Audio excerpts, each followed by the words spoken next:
My work always has a lot of meaning. I like my work to have multiple meanings, so people can have their own interpretation of what they are looking at. I don't like to define my work as one thing. I want everybody to have a different interpretation of my work.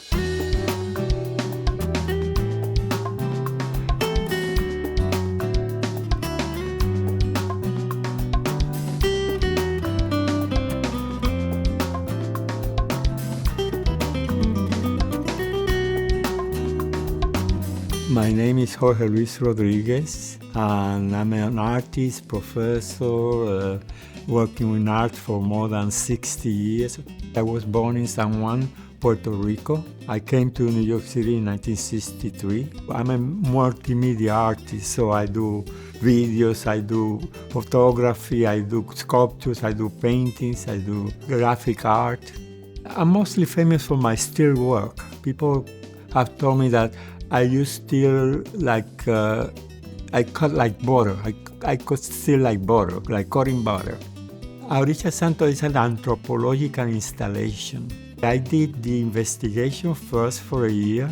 I traveled from Puerto Rico to Dominican Republic, Mexico, South America, different countries to study the saints and the religion.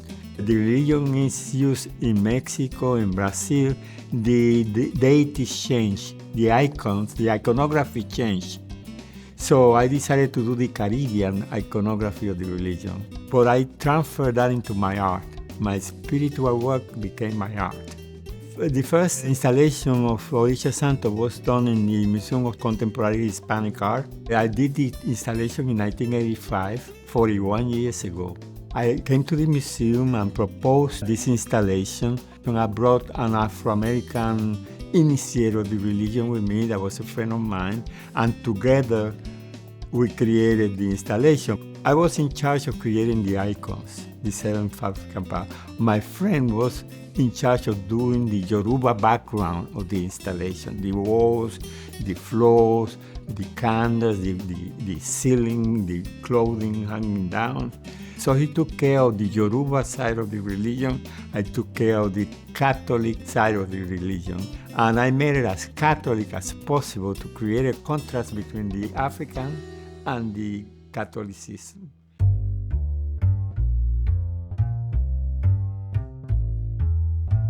In front of the gallery, there are a series of sculptures that are based on sound boxes, like steel drums, influenced by the Caribbean. They are special small boxes that you tap them, they create sounds. The original idea was to have a performance of musicians playing music with the boxes. The bird trap within the pandemic nest was done during the pandemic in 1980 when I was at home. I couldn't go out, so I decided to do a piece, and it's a self-portrait. The bird symbolizes me trying to escape from the pandemic. It has movement, and when you move it, the bird tries to escape from the pandemic nest. And it's a combination of materials. It's a wood carving combined with welded steel and feathers. And it has a kinetic sculpture. The lynching gate portrays the mistreatment of our pre-Columbian Indians, Taínos, that were massacred by the Spaniards, and also the blacks in Puerto Rico, the Taíno Indians, and later on in New York, in the United States. And it's happening now. They are lynching us now because of the political problems that we are having now. It's still happening. People are being lynched right now. So it's relating to all that. The piece has a lot of shadow. I always work with shadows to give three-dimensionality to my work.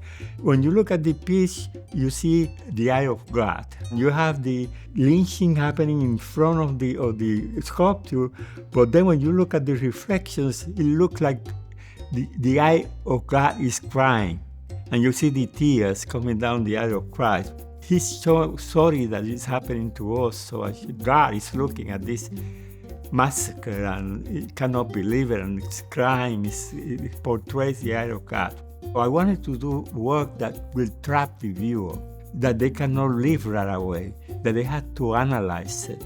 And also, I'm not a repetitive artist.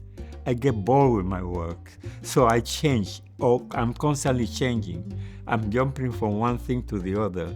I keep going, I keep inventing. I'm an inventor in my work. I'm not an artist, really. I see myself as an inventor of shapes, inventor of concepts.